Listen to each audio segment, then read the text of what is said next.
First, we have on the end here is Mike Morrison. You probably are more familiar with him as Mike's Bloggity Blogs operator, one of Canada's favorite entertainment and lifestyle blogs. And for the past 11 years, it is regularly featured travel stories, social media scoops, local and national news, celebrity interviews, and contests. Mike is also a passionate Calgary-based advocate who fought to raise the visibility of LGBTQ issues in Alberta. Next to him, we have Duncan Kinney, who's the executive director of Press Progress, and Press Progress was established... Progress Alberta. Oh, well, I should stop reading this and just tell you. This is my friend Duncan. Duncan works for Progress Alberta, and he lives in Edmonton, and he has a fantastic dog and a absolutely beautiful child. But obviously, Progress Alberta puts out many articles and pushes issues on social media. And then our final panelist is Susan Wright, who's a lawyer with 26 years of experience in oil, natural gas, petrochemicals, and pipelines. She writes about issues of provincial concern on her blog, Susan on the Soapbox. That's probably how you're more likely to know her. The Soapbox received a Canadian Law Blog Award, affectionately known as the Clawbie. Who writes this, really? I think they just do that so people like me have to read this. Anyways, was the recipient of Public Interest Award for Southern Alberta. And her posts are seen in many places, including the Huffington Post, Rabble, and Alberta Views. And she's a contributor to CBC's The Road Ahead and has appeared on political panels on TV, radio, and for organizations like WordFest. And we are very excited to welcome all of you here to our panel. I also have a dog. I just want to clarify. Oh, okay. I have a dog. Okay. So do I. Is this thing on? It should be on soon. Okay. Yeah. Is it on? It is. Okay. So why don't we start with just getting your initial thoughts about what are you working through in this last 2 weeks and post-election? Me? Well, I haven't seen the results yet, so no spoilers. I'm just a few weeks behind. I'm just joking. I don't know. I mean, it was an interesting. The last couple of weeks have been interesting. I think, obviously, I've been very vocal in terms of LGBTQ rights and GSAs for a few years now. And so, what was surprising, I think, was the amount of nice messages I got after being like, "How are you doing? How are you doing?" And I hadn't moved on very quickly, but like I'd been sort of nervous about these results for 3 years. So, I've been on Ativan for 3 years straight. So, I'm just joking. Sort of.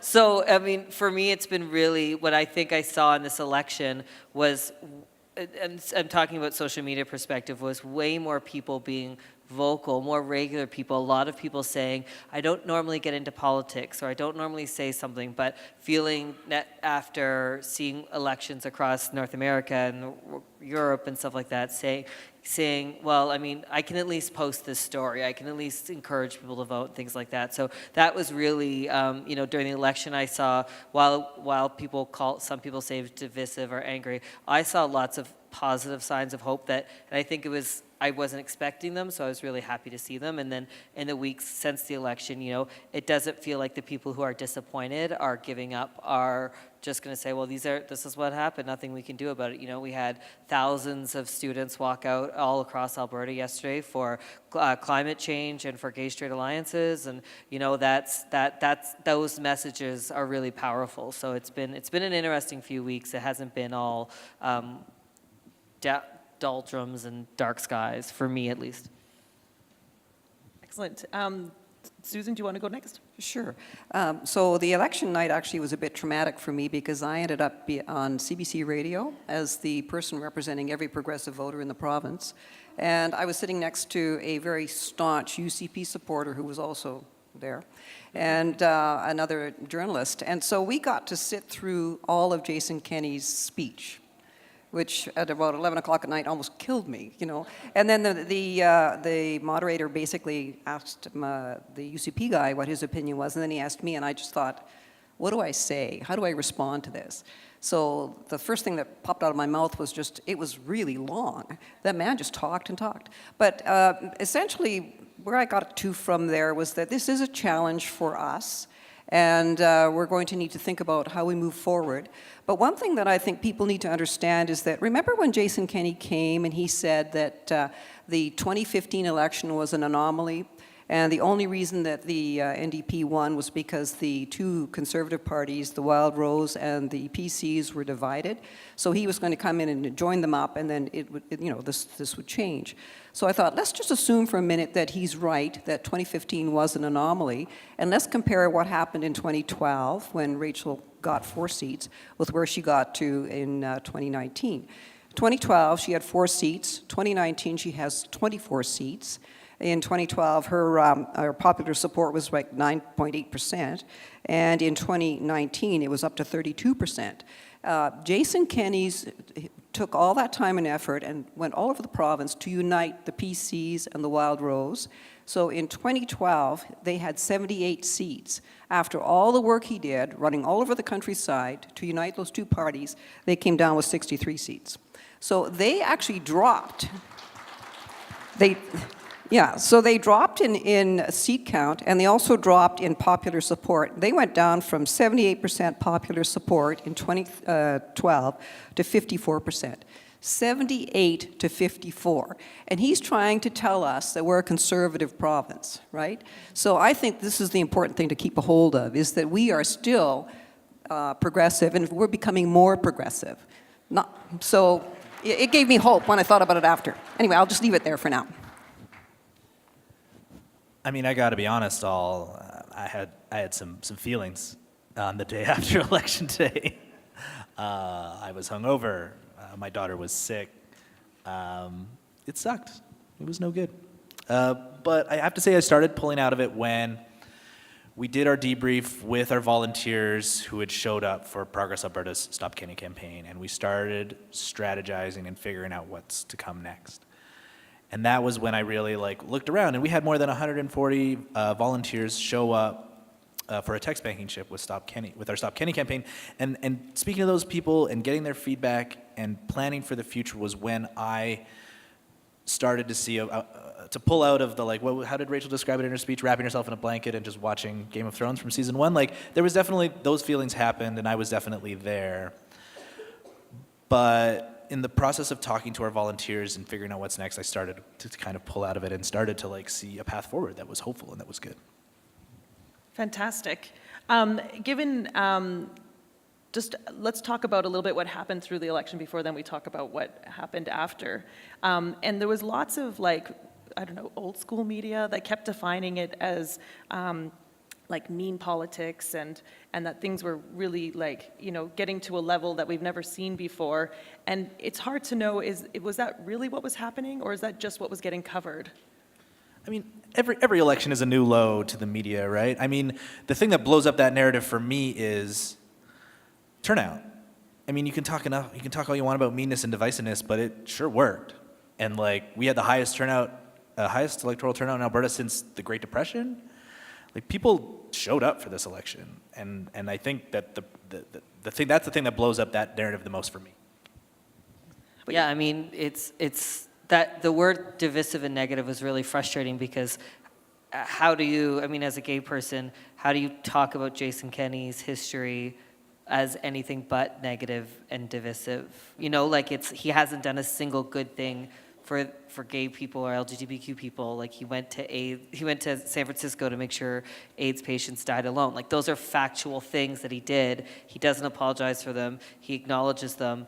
So that was super frustrating for me. But as a social media person, that was where I sort of said we need to stop relying on the same types of media to get these stories out there. So I certainly use social media, but also knowing that politics and social media and people, my goal, I think, of this election was try to get as many people involved as possible and getting people to their early voting, because you could vote anywhere. I thought that was very exciting and very easy. I could picture coworkers going to vote together and friends, or throwing your aunt in the back of the car and being you're going to go vote. It's picturing. So I tried to come up with social media campaigns to make, acknowledge the bad stuff, but also say not all politics has to be bad. Here are some good things happening. Here are some, so we did just super quickly, I did 2 campaigns, one called Drag Out the Vote, where we got some of the city's drag queens to go vote together at lunch hour, and so it gave everyone the opportunity to go vote, and we called Elections Alberta, and we're like, can drag queens vote? And they're like, please hold. So and then she's like, well, we've never been asked that question, but yes, they can vote. We're like, great. So we had like 20 drag performers meet at the steps of City Hall, and we turned it into a fashion show, and they walked up in their 80s outfits with their briefcases, and we had like 30 people come in and vote behind them, so that was really exciting. And then we also did Democracy Donuts, where we crowdfunded over $3,000, and we went to a different polling station every day and announced where we were and gave voters a donut. And so we worked with Elections Alberta to make sure that it was nonpartisan, because clearly I'm not nonpartisan. So we, and that was just a fun way. It was a way, they're all beautiful donuts. They're local donuts, so it was Instagramming, and it was sharing on social media, and it was all these fun, different ways of trying to add a positive spin to the election. And if you haven't seen the pictures from the Drag Out the Vote, those are the best, most beautiful pictures of people voting. I think it's probably like the most important / fun thing I've done. Like, that made me feel so happy that those performers were given that opportunity, and seeing the media interview them, passing, giving those people the opportunity. And all of the stuff I try to do is, if you live in a progressive city like Edmonton and pretty progressive city like Calgary, you have lots of outlets if you're an LGBTQ person. I think of kids in Three Hills or Northern Alberta, and so I want them to see that LGBTQ people are there for them, and we're going to go vote and support these kids no matter where they live. So that was sort of the mission behind that. Excellent. So what I thought was difficult in this election was that, as Mike said, there was so much that Kinney and his candidates had done that were reprehensible, that just saying it doesn't mean you're smearing somebody. You're simply reporting what happened. And I was at one of the Rachel Notley rallies where she said, she quoted Tommy Douglas, and he said, if you're going to tell lies about me, I'm going to tell the truth about you. Mm-hmm. And I think that's what she did, because, I looked at what she was saying, and, sometimes she was very intense in what she said, but at the same time, you looked at who she was trying to counteract. And having lived through this, I lived in the U.S. for about 8 years and watched the George Bush, John Kerry thing. And what I saw with John Kerry was his military record was attacked, and he didn't fight back, and he got clobbered. And they called it there's a word for it. Swift boating. So it seems to me that you can't be nice in an election. You have to fight back, and you have to fight back hard. And I don't know whether it's the fact that she was a female fighting back, or we were progressives fighting back, or something. Somehow that was bad. And that's baloney, I mean, why wouldn't we fight back?